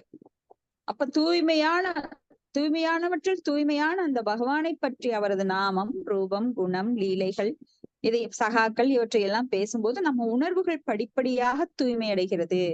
ஏன்னா இதுக்கு கேட்கறதுக்கு கொடுத்து வச்சிருக்கணும். சாதாரணமா எல்லாருமே பகவானை பத்தி கேட்க முடியாது. அதுல எல்லாருக்கும் ஆர்வம் வராது. யாருக்கு ஆர்வம் வரும்னா, நம்மளுக்கு பகவத்கீதையில 7:28 சொன்ன மாதிரி ஏசாம் தொந்தகதம் பாவம் ஜனானாம் புண்ணிய கர்மணம் தேக்துவந்துவ மோக நிர்முக்த பஜந்தேமாம் திருடவிரதாக. அப்ப பல புண்ணியங்களை செய்து பாவங்கள் நீக்க பெற்றவர்கள் மட்டுமே பகவானை பற்றி கேட்க முடியும். மற்றவர்களுக்கு இதுல ஆர்வம் வராது. ஐயோ என்னடா இது போர் அடிக்குது, எப்ப பாரு இதுவே பேசுறாங்க. நாம வெண்ண திருடின கதையும் பல வருடங்களா, பல கோடி வருடங்களா பேசிட்டு இருக்கோம். ஆனா அதுல சுவை மீண்டும் மீண்டும் சுவை காணப்படுகிறது. ஆனா நீங்க ஆனந்த விகடனம் இல்ல கல்கி, குமுதம், கல்கண்டு இது அப்படின்னு சொல்லிட்டு பழைய புக்கெல்லாம் எடுத்து படிக்க முடியுமா நம்மளால? இன்னைக்கு படிச்ச நியூஸ் பேப்பரையே நாளைக்கு படிக்க மாட்டோம். அது ஜட ரீதியானது. ஏன்னா அதுல ஒரு விஷயம் இல்ல. ஆனா பகவானை பற்றி பேசுவது என்றும் ஆனந்தமயமானது. காதுகளுக்கு அமுதம் பாய்வது போல என்றும் பகவானை பற்றி கேட்பது, அந்த அமுதமானது காதுகளின் வழியாக ஹிருதயத்திற்குள் பாய்ந்து நம்மளுக்கு அந்த ஆத்ம பரவசத்தை, ஆனந்தத்தை, ஆனந்தமயோ அபியாஷாத், அந்த ஆனந்தத்தை என்றும் கொடுத்து கொண்டிருக்கிறது. அதனாலதான் நாம இதில ஆர்வம் அதிகமா இருக்கு பக்தர்களுக்கு. புற விஷயங்களை கேட்பதில் பக்தர்களுக்கு என்றும் ஆர்வம் இல்லை. அப்ப பக்தர்கள் என்றும் கூடி சததம் கீர்த்த எந்தோமாம் எதந்த சத்ருவிரதாக அப்படின்னு எப்பொழுதும் கூடி பகவானை பற்றி கேட்பதில், பேசுவதிலும் ஆர்வம் கொண்டிருக்கிறார்கள். மச்சித்த மத்கத பிராண போதையந்த பரஸ்பரம். குடிகாரனுக்கு எப்பவுமே குடிக்கிறதுல போதை இருக்கும். ஆனா பக்தர்களுக்கு பகவானை பற்றி கேட்பதிலும், அவரை பற்றி பாடுவதிலும், அவரது நாமத்தை கீர்த்தனம் பண்றதுலயும் எப்போதும் ஆனந்தம் அவங்களுக்கு. போதையந்த பரஸ்பரம், அதுலதான் போதை பக்தர்களுக்கு. இதன் மூலமாக அவர்கள் மேலும் மேலும் தூய்மையாக்கப்படுகிறார்கள். அப்படி இருக்கிறப்போ அவங்க என்ன பண்றாங்கன்னா, மாம்சையோ அவ்யபிச்சாரேன பக்தி யோகேன சேவதே சகுணான் சமுதித்யேதான் பிரம்ம பூயாத கல்பதே. அப்ப பிரம்ம நிலைக்கு அவர்கள் உயர்த்தப்படுகின்றார்கள். ஏன்னா அவங்க அன்பு தொண்டுல ஈடுபட்டிருக்கிறதுனால, பகவானோட உறவுல எப்பவும் இதயபூர்வமா ஈடுபட்டிருக்கிறதுனால அவங்க அந்த பிரம்ம நிலைன்னா பகவானுக்கு இணையான அதே குணங்களை பெற்று அவங்க தேஜஸ்ல பாத்தீங்கன்னா ஒரு ஒளி வட்டம் தெரியும். எப்பவுமே பகவானோட தொண்டுல ஈடுபட்டிருக்கிறவங்கள பாத்தீங்கன்னா அவங்க முகமே பிரகாசமா இருக்கும். அவங்க தேஜஸ் அப்படியே பிரகாசமா இருக்கிற மாதிரி தெரியும் நம்மளுக்கு. இப்ப மாயப்பூர்ல பகவானோட சேவையில ஈடுபட்டிருக்கிற அந்த பிராமணர்கள் எல்லாம் பாத்தீங்கன்னா, பிராமணர் அப்படின்னா பிரபால பிராமணர்கள் கிடையாது, பிராமண அந்தஸ்துக்கு வந்தவங்க. எப்பவுமே அவங்க ஒரு தேஜஸா இருப்பாங்க.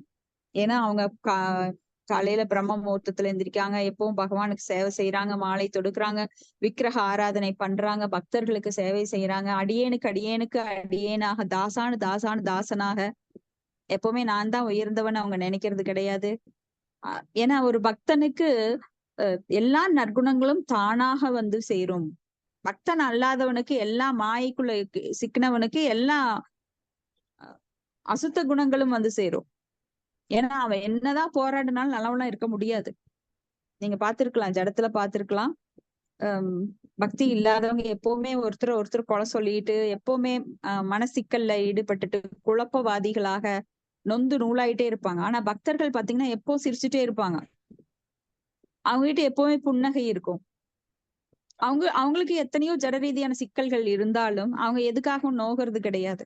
ஏன்னா அவங்களுக்கு அதையெல்லாம் மறந்த நிலையில போதையந்த பரஸ்பரம், ஒரு போதையில எப்பவுமே பகவானை பற்றிய சிந்தனையில ஈடுபட்டிருக்கிறதுனால அந்த மகா மாயையானது அவங்களை தாக்குறது கிடையாது. ஏன்னா மகா மாயை அவங்க எப்படி ஒரு உடலுக்கு பின்னாடி நிழல் சூரிய நோக்கி அவங்க நிக்கும் போது அந்த நிழலானது அவங்களுக்கு பின்னாடி போயிருது. அது போல மகாமாயை பக்தர்களுக்கு பின்னாடிதான் நிக்க முடியும், முன்னாடி நின்று அவங்கள ஆட்சி பண்ண முடியாது. அப்போ அவங்க எப்பவுமே சந்தோஷமா இருப்பாங்க. அவங்க கிட்ட ஒரு தெளிவு இருக்கும். எப்பவுமே அவங்க குழம்புறது கிடையாது. அப்ப பரம சத்தியத்துடன் உண்மையான சம்பந்தம் இல்லாமல் பௌதிக விஞ்ஞானம் மற்றும் பௌதிக அறிவு ஆகியவற்றின் வலிமையால் எந்த மனக்கற்பனையை செய்வதாலும் அவை அனைத்தும் பரம சத்தியத்துடன் உறவு இல்லாத ஒரே காரணத்தினால் பொய்யானதாகவும் தோல்வியுடையதாகவும் இருக்கும். இதை நாம ஏற்கனவே பார்த்திருக்கோம். எவ்வளவு கோடி பணம் இருந்தாலும் அவங்களுக்கு பக்தி அப்படிங்கிற எவ்வளவு சைபர் போட்டாலும் அதுக்கு முன்னாடி 1 அப்படிங்கிற நம்பர் இல்லை அப்படின்னா அந்த சைபர் எல்லாம் வீணா போயிடும். அப்ப எல்லா சொத்துக்களும் அவங்களுக்கு வந்து பிரயோஜனம் கிடையாது. எவ்வளவு சொத்து இருந்தாலும் இறக்கும் போது அவன் காதற்ற ஊசியும் வாராது கண் கடைவெளிக்கேன்னு அவன் அனாதையா தான் போக போறான். பிறக்கும் போதும் தனியா பிறக்கிறான், இறக்கும் போதும் தனியா போறான். யாரையும் நாம கூட கூட்டிட்டு போறோம். எல்லா ரயில் பயணங்கள்ல போற பயணிகள் மாதிரி அவங்கவுங்க ஸ்டேஷன் வந்தா அவங்கவுங்க இறங்கிக்கணும். அதுக்கு அவங்கவுங்க தான் ப்ரிப்பேர் பண்ணணும். நாம இறங்கும் போது நாம என்னத்தை கொண்டு போறோம்? நாம புண்ணியத்தை கொண்டு போறோம். எப்படிப்பட்ட புண்ணியம்? திரும்ப பிறக்குன்ற புண்ணியம் கிடையாது, பக்தி புண்ணியம். ஏன்னா அதுதான் விளைவுகளை தராதது, செயலுக்கு விளைவுகளை தராது, அகர்மா. சோ கர்மாவை தாங்கிட்டு போகக்கூடாது. கர்மா தாங்கிட்டு போனோம்னா மறுபடியும் இங்க பிறக்க வேண்டி வரும். அப்போ பௌதிக புண்ணியங்களை தாங்கிட்டு போற அந்த சூட்சும உடம்பு மறுபடியும் வேறொரு உடம்புல பூந்து மறுபடியும் பிறப்பெடுத்து மறுபடியும் வயோதிகம் வந்து மறுபடியும் நோய் வந்து மறுபடியும் இறப்பு வரும், மறுபடியும் உடம்பு எடுக்க வேண்டியதோட இந்த சைக்கிள்ல பர்த் டெத் சைக்கிள்ல மறுபடியும் சிக்கிட்டே இருப்போம். சோ பக்தி புண்ணியத்தை ஏற்படுத்தி கொண்டு நாம் பிறவாமை என்னும் வரத்தை பெற்று பகவானுடைய ஆன்மீக லோகத்திற்கு நம்ம சொந்த வீட்டுக்கு திரும்பி போகணும். இந்த வாடகை வீட்டுல இருந்துட்டு கஷ்டப்படக்கூடாது. அப்ப இத்தகைய பகவத் சிந்தனையும் விசுவாசமும் இல்லாத வார்த்தைகளும் செயல்களும் எவ்வளவு பௌதிக வளம் பொருந்தவியாக இருப்பினும் அவற்றில் நம்பிக்கை கொள்ளக்கூடாது. நிறைய பேரு பாத்தீங்கன்னா மேடையில ஸ்பீச் கொடுப்பாங்க. அவங்க எல்லாம் வந்து ரொம்ப அழகா அட்ராக்டிவா பேசுவாங்க. பகவத்கீதையில இருந்து நிறைய துணுக்குகள் எடுத்துருவாங்க. அப்ப மக்களுக்கு வந்து அதுல வசீகரமா இருக்கும். நாங்க இது கேக்குறோங்க, பகவத்கீதை பாகவதம் கேட்க வாங்க அப்படின்னா, இல்லைங்க அவரோட ஸ்பீச் கேட்கிறோம் இவரோட ஸ்பீச் கேட்கிறோம் அப்படின்னு கேட்பாங்க. ஆனா அது ஹிருதயத்துக்குள்ள போகாது. ஏன்னா அவங்க எல்லாம் பணத்துக்காக பேசுறவங்க. பணத்துக்காக பேசுபவர்கள் அவங்க வாழ்க்கையில அவங்க எதையும் ஃபாலோ பண்ண மாட்டாங்க. வெளிப்புறமா இப்போ ஒரு ஸ்டேஜ்ல வந்து ஒருத்தர் ரொம்ப அழகா கோபப்படக்கூடாது, ரொம்ப அமைதியா வாழ்க்கை நடத்தணும், கோபம் என்பது நம்ம எரிக்கும், காமயேச குரோதயேச ரஜோகுண சமுத்பவக மகாஷனா மகாபாத்மா வித்யேன மிக வைரினம் அப்படின்னு நாம பகவத்கீதையில பாக்குறோம். அதே வந்து தொடர்ச்சியா என்ன வருது?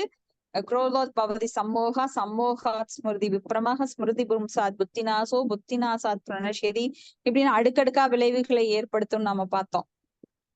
அத வந்து அவர் அப்படியே தமிழ்ல அழகா ஒரு கதையெல்லாம் குட்டி குட்டி கதையெல்லாம் சொல்லி அட்ராக்டிவா எல்லாம் கை தட்டுறாங்க, சிரிக்கிறாங்க, ரொம்ப அட்ராக்ட் ஆகுறாங்க. அப்புறம் ஸ்பீச் முடிச்சுட்டு அவருக்கு ட்ரெயினுக்கு லேட் ஆயிடுச்சு. அப்ப அங்க ஒரு சின்ன பையன் வேலை செஞ்சுட்டு இருக்கான் எல்லாருக்கும். அவனை கூப்பிட்டு என்னோட பொருள் எல்லாம் எடுத்துட்டு வாடா, எனக்கு ட்ரெயினுக்கு ரொம்ப லேட் ஆயிடுச்சு, டைம் ஆச்சுன்னு டைமை பார்த்து ரொம்ப டென்ஷன் ஆயிடுறாரு. ஏன்னா 10 நிமிஷம் தான் டிராபிக்ல போனாலுமே அந்த 10 நிமிஷத்துல ரொம்ப கஷ்டப்பட்டுதான் போகணும். அப்போ ட்ரெயின் போயிடுச்சுன்னா மறுபடியும் அவர் வந்து ரொம்ப சீரழியணும். அதுக்காக அவரை பார்த்து கத்துறாரு. அவன் ரொம்ப மெதுவா போறான். டேய் வேகமா போடா நாயே அப்படின்னு சொல்லி என்னென்னவோ கெட்ட வார்த்தைகள்லாம் சொல்லி திட்டுறாரு. அந்த பையனுக்கு ரொம்ப கோபம் வருது. இருந்தாலும் அவன் முகத்துல கோவத்தை காமிக்கல.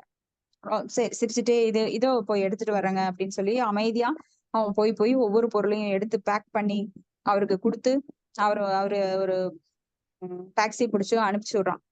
அப்போ அங்க நின்னு பாத்துட்டே இருந்தாரு ஒருத்தர். எப்படிப்பா அவர் கோவத்தை பத்தி பேசினாரு ஸ்டேஜ்ல, அத்தனை பேர் கை தட்டுனாங்க, ஆனா இந்த மனுஷன் அதுக்கு ஆப்போசிட்டா நடந்துக்கிறாரே, எப்படி கோவப்படுறாரு, என்னென்னவெல்லாம் பேசுறாரு, நீ எப்படிப்பா தாங்கிட்ட, ரொம்ப ஸ்மைலிங் ஃபேஸோட அவருக்கு எல்லா சேவையும் செய்யறையே அப்படின்னு. அப்போ அவன் சொன்னான், நான் டாக்ஸில பக்கத்து ரூம் பெட்டிய மாத்தி வச்சு விட்டுட்டேன் அப்படின்னு ரொம்ப ரொம்ப கூலா சொன்னான். சோ இது மாதிரி ஸ்டேஜ்ல ஸ்பீச் கொடுக்கறவங்க வந்து நிறைய பேரு அதை கடைபிடிக்கிறது கிடையாது. பணத்துக்காக என்ன வேணா பேசுவாங்க, ஆனா அவங்களுக்கு சம்பந்தமே இல்லாம இருக்கும். அது என்ன ஆகும்னா இடது காதுல வாங்கி வலது காதுல அப்படியே போயிடும், ஹிருதயத்துக்குள்ள போகாது. ஆனா பக்தர்களால விவரிக்கப்படுகின்ற இந்த பகவத்கீதம் பாகவதம் போன்றவை எல்லாம் காதுல வந்து அமிர்தம் பாய்வது போல அது ஹிருதயத்துல போய் ஒன்றுகின்றது. இதுதான் பக்தர்களுக்கும் பாகவதரும் பக்தர்களும் இந்த புத்தக பாகவதம் பக்தர் பாகவதம் அப்படின்னு சொல்லப்படுற எல்லா பாகவதமும் நம்மளுக்கு அறிவு ஒளியை கொடுக்கின்றது, வித்யா அவித்யா. ஆனா அவித்யா அப்படிங்கிறது பக்தர் அல்லாதவர்கள் சொல்கின்ற பாகவதம் கூட எல்லாருக்கும் மனசுல போகாது. அது அந்த சமயத்துல அப்ப கேக்குறப்போ நல்லா தெளிவா எல்லாருக்கும் தெரியற மாதிரி தெரியும். ஆனா அவங்க அந்த இடத்த விட்டு போனோன்னு அதை பத்தி சிந்திக்கவே மாட்டாங்க. ஏன்னா அவங்க மனசுக்குள்ள போகாது. ஏன்னா சொல்லுபவர் பணத்திற்காக சொல்லும் போது அவரோட மோட்டிவேஷன் வந்து சத்துவகுணத்துல கிடையாது, ரஜோகுணத்திலையும் தமோ குணத்திலையும் இருக்கு. அப்படிப்பட்டவர்கள் விபச்சாரிக்கு ஒப்பிடப்படுகிறார்கள். ஏன்னா பாகவதம் பகவத்கீதைங்கிறது பணம் வாங்கிட்டு சொல்ற ஒரு என்டர்டெயின்மெண்ட் கிடையாது, பொழுதுபோக்குக்காக சொல்லப்படுவதோ கேட்கப்படுவதோ கிடையாது. இது வந்து பக்தி பூர்வமாக நித்திய சேவையா. பாகவதம் வந்து நித்திய சேவை பண்ணணும். பாகவதம் பகவானும் வேறல்ல, சப்த அவதாரமாக சவுண்ட் இன்கார்னேஷனாக பாகவதத்துல வர்றாரு. இப்போ பாகவதம் அப்படின்றது புத்தக பாகவதம். இதை சொல்லுபவர் பக்தர் பாகவதர், அதை கேட்பவர்களும் பாகவதர்கள். அப்போ இங்க வந்து எவ்வளவு ஜீரோ போட்டாலும் அதுக்கு முன்னாடி பக்தி இல்லைன்னா, பக்தி என்கிற நம்பர் இல்லைன்னா அது வந்து வீணா போகும். அப்ப எவ்வளவு படிப்பு படிச்சிருந்தாலும், பௌதிக படிப்பு படிச்சிருந்தாலும் அவங்களுக்கு பக்திங்கிறது இல்லைன்னா அதனால ஒரு யூஸும் கிடையாது. அவங்க ஐஏஎஸ் படிச்சிருக்கலாம், ஐபிஎஸ் படிச்சிருக்கலாம், பெரிய பெரிய படிப்புகள் டாக்டரேட் எல்லாம் பண்ணிருக்கலாம், பெரிய பெரிய யூனிவர்சிட்டியில பண்ணிருக்கலாம். ஆனா தான் உடல் அல்ல ஆத்மா அப்படிங்கிற ஞானம் இல்லாதவன் எல்லாம் எதுக்குமே பிரயோஜனப்பட மாட்டான். மறுபடியும் அவன் பிறப்படுத்து சீரழியறதுக்காக இந்த பௌதிக உலகுக்கு ஃபிட் ஆகுறவங்களா தான் இருப்பாங்க. ஆனா எதுவுமே படிக்காத மிகவும் எளிமையா இருக்கிறவங்க கூட பக்தியில மிக உயர்ந்த நிலையில இருந்தாங்க அப்படின்னா அவங்கள விட உயர்ந்தவர்கள் வேற யாரும் கிடையாது. ஏன்னா ஆன்மீகம் அப்படிங்கிறது ரொம்ப ரொம்ப இன்றியமையாதது. ஆன்மீகத்தில கையில எடுக்காதவங்க கண்டிப்பா இங்க மாயினால துரத்தப்பட்டு கொண்டே இருப்பார்கள் எப்பொழுதுமே. அடுத்தது பதம் 35. சோஹம் சமான்னாய மயஸ்தபோமயஹ பிரஜாபதி நாம் அபிவந்தத பதிஹி ஆஸ்தாய யோகம் நிபுணம் சமாஹிதஸ் தம் நாக்ய கச்சம் யத ஆத்மசம்பவஹ. ஹரே கிருஷ்ணா. ஹரே கிருஷ்ணா மாதாஜி. படிக்கட்டுங்களா? படிங்க மாதாஜி. ஓம் நமோ பகவதே வாசுதேவாய. ஓம் நமோ பகவதே வாசுதேவாய. ஓம் நமோ பகவதே வாசுதேவாய. ஹரே கிருஷ்ணா. மொழிபெயர்ப்பு பொருளுரை வழங்க ராசா தெய்வ திரு ராசா பக்தி வேதாந்த பிரபுபாதாக்கு ஜெய். மொழிபெயர்ப்பு. நான் சீட பரம்பரையின் வேத ஞானத்தில் பூரணத்துவம் பெற்ற சக்தி வாய்ந்த பிரம்மா என்று அறியப்பட்டு இருப்பினும், மேலும் எல்லா தவங்களையும் நான் செய்திருப்பதுடன் யோக சித்திகளிலும் தன்னுணர்விலும் நிபுணனாயிருப்பினும், ஜீவராசிகளின் முன்னோர்களால் நான் அவ்வாறு ஏற்றுக்கொள்ளப்பட்டு இருப்பினும், அவர்கள் என்னிடம் மரியாதைக்குரிய வணக்கங்களை சமர்ப்பித்த போதிலும், என் பிறப்பிற்கு மூலமாகிய பகவானை நான் இன்னமும் அறிந்து கொள்ள முடியாமல் இருக்கிறேன். பொருளுரை. பிரபஞ்சத்தில் உள்ள எல்லா ஜீவராசிகளாலும் மிகச் சிறந்தவரான பிரம்மா வேத ஞானத்தில் பரந்த அறிவு கொண்டவர் ஆவார். மேலும் தவம், நோன்பு, யோக சித்திகள் மற்றும் தன்னுணர்வு ஆகியவற்றிலும் வெற்றி பெற்றவரான அவர் சிறப்புடைய பிரஜாபதிகளாலும் வழிபாடு செய்யப்படுபவர் ஆவார். இத்தனை சிறப்புகள் அவரிடம் இருந்தும் பரமபுருஷரை அறிவதில் தமக்கு ஏற்பட்ட தோல்வியை அவர் ஒப்புக்கொள்கிறார். எனவே பரமபுருஷரை அறிவதற்கு இத்தகுதிகள் மட்டும் போதாது. பிரம்மாஜி பக்தி தொண்டனும் மனோபாவத்தில் இதயபூர்வமாக ஹிருதவ் கண்டிய வதா பகவானுக்கு தொண்டு செய்ய முயன்றார். அப்பொழுதுதான் அவரால் பகவானை பற்றி ஒரு சிறு அளவிற்கு அறிய முடிந்தது. எனவே மனப்பூர்வமான சேவை செய்யும் மனோபாவத்தால் மட்டுமே பகவானை அறிய முடியும். ஆனால் விஞ்ஞானியாகவோ அல்லது கற்பனை செய்யும் தத்துவவாதியாகவோ இருக்கும் ஜட தகுதிகளை பெற்றிருப்பதாலோ அல்லது யோக சித்திகளை கைவர பெற்றிருப்பதாலோ பகவானை அறிய முடியாது. இவ்வுண்மை பகவத்கீதையில் 18.54, 57, 55 தெளிவாக ஊர்ஜிதப்படுத்தப்பட்டுள்ளது. பிரம்மபூதக பிரசான ஆத்ம நாசோஷாதி நாகாங்கஷதி சமக சர்வேஷு பூதேஷு மத் பக்திம் லபதே வராம். பக்தியா மாம் அபிஜானாதி யாவான் யஸ் சாஸ்மி தாத்வதக ததோ மாம் தத்வதோ ஞாத்வ ரசாதே பாஷதே தத் அனந்தரம். மேலே குறிப்பிடப்பட்டுள்ள வேத ஞானம், தவம் போன்றவைகளால் அடையப்படும் தன்னுணர்வு மட்டுமே ஒருவருக்கு பக்தி தொண்டில் உதவக்கூடியதாகும். ஆனால் பக்தி தொண்டில் ஈடுபடாதவன் தன்னுணர்வு நிலையிலும் குறை உடையவனாக இருப்பதால் அவனால் பரமபுருஷரை உள்ளபடி அறிய முடியாது. தன்னுணர்வை பெறுவதன் மூலமாக ஒருவன் பக்தனாவதற்குரிய தகுதியை பெறுகிறான். அவனால் தன் தொண்டாற்றும் மனோநிலையால் பக்தியா மட்டுமே படிப்படியாக முழுமுதற் கடவுளை அறிய முடியும். ஆனால் விஷதே உள்ளே நுழைகிறார் என்பதை பரமனுடன் இரண்டர கலந்து விடுவது என்று தப்பாக ஒருவன் புரிந்து கொள்ளக்கூடாது. ஜட வாழ்வில் இருக்கும் பொழுது கூட ஒருவன் பகவானின் இருப்பில் கலந்து விட்டவனாகவே இருக்கிறான். ஆத்மா பகவானின் பகிரங்க சக்தியில் இரண்டர கலந்திருப்பதால் எந்த பௌதீகவாதியாலும் தன்னை ஜடத்திலிருந்து விடுவித்துக் கொள்ள முடியாது. எந்த பாமர மனிதனாலும் பாலிலிருந்து வெண்ணெயை பிரிக்க முடியாது என்பது போல் சில பௌதீகமான தகுதிகளை பெறுவதன் மூலமாக ஜடத்தோடு கலந்துவிட்ட ஆத்மாவை ஒருவராலும் கண்டெடுக்க முடியாது. இந்த விஷதே பக்தியால் எனும் சொல் பகவானோடு அவரது புருஷ ரூபத்தில் சகவாசம் கொள்ளக்கூடிய நிலையை குறிக்கிறது. பக்தி அல்லது பகவானிடம் பக்தி தொண்டாற்றுதல் என்பது ஜட சிக்கலிலிருந்து விடுபட்டு பகவானின் ராஜ்யத்திற்குள் நுழைந்து பகவானை போன்ற ஒருவராக மாறுவதை குறிப்பதாகும். ஒருவரின் தனித்தன்மை இழந்து விடுவதென்பது பக்தி யோகத்தின் அல்லது பக்தர்களின் நோக்கமல்ல. 5 வகையான முக்திகள் உள்ளன. அவற்றில் ஒன்று பகவானின் உடலோடு இரண்டர கலந்துவிடும் நிலையாகும். இது சாயுஷ்ய முக்தி என்று அழைக்கப்படுகிறது. மற்ற முக்திகள் அணு ஆத்மாவின் தனித்தன்மையை பேணி காப்பவை ஆகும். இத்தகைய முக்தி நிலையில் ஜீவாத்மா எப்பொழுதும் பகவானின் உன்னத அன்பு தொண்டில் ஈடுபட்டு இருக்கிறான். பகவத்கீதையின் பதங்களில் உபயோகிக்கப்பட்டுள்ள விசதே என் சொல் எவ்வகையான முக்தியிலும் சிறிதும் அக்கறையற்றவர்களான பக்தர்களுக்கு உரியதாகும். பக்தர்கள் எல்லா சூழ்நிலைகளையும் பகவத் தொண்டில் ஈடுபட்டிருப்பதிலேயே திருப்தி அடைகின்றனர். பகவானிடமிருந்து வேத ஞானத்தை நேர்முகமாக கற்றறிந்த பிரம்மதேவரே முதல் ஜீவராசி ஆவார். தேனே பிரம்ம ஹிருதய ஆதிகவையே. எனவே பிரம்மதேவரை விட அதிகம் கற்றறிந்த வேதாந்தி வேறு யார் இருக்க முடியும்? வேதங்களில் அவருக்கு பூரண அறிவு இருந்தாலும் பகவானின் பெருமைகளை அவரால் அறிய முடியவில்லை என்று அவர் ஒப்புக்கொள்கிறார். பிரம்மாவை விட வேறு எவரும் உயர்ந்தவராக இருக்க முடியாது என்றால் பெயரளவே ஆன ஒரு வேதாந்தியால் பரம சத்தியத்தை பற்றி எவ்வாறு பூரணமாக அறிந்திருக்க முடியும்? எனவே இத்தகைய வேதாந்திகள் பக்தி வேதாந்தத்திலும் பக்தியிலும் நன்கு பயிற்சி பெறாவிடில் இவர்களால் பகவானின் இருப்பிற்குள் புக முடியாது. வேதாந்தம் என்பது தன்னுணர்வாகும். மேலும் பக்தி என்பது முழுமுதற் கடவுளை ஓரளவிற்கு உணர்ந்திருத்தலாகும். பரம சத்தியமான முழுமுதற் கடவுளை ஒரு குறிப்பிட்ட அளவுக்கு மட்டுமே ஒருவனால் அறிய முடியும். இதை அவன் பூரண சரணாகதியாலும் பக்தி மனோபாவத்தாலும் மட்டுமே அறிய முடியுமே அன்று வேற வழியால் அல்ல. பிரம்ம சம்ஹிதையிலும் கூட வேதாந்த கல்வியால் மட்டும் முழுமுதற் கடவுளின் இருப்பை அறிவது மிக கடினம். வேதேசு துர்லபம் என்று கூறப்பட்டுள்ளது. ஆனால் பகவான் அதுர்லபம். ஆத்ம பக்தவ் மிக சுலமாக பக்தர்களுக்கு கிடைக்கக்கூடியவர் ஆவார். எனவே ஸ்ரீலா வியாச தேவர் வேதாந்த சூத்திரங்களை தொகுத்ததால் மட்டும் திருப்தி அடையவில்லை. இதற்கும் மேலாக அவரது ஆன்மீக குருவான நாரதரின் அறிவுரையை ஏற்று வேதாந்தத்தின் உண்மையான கருத்தை அறிவதற்காக அவர் ஸ்ரீமத் பாகவதத்தை தொகுத்தார்.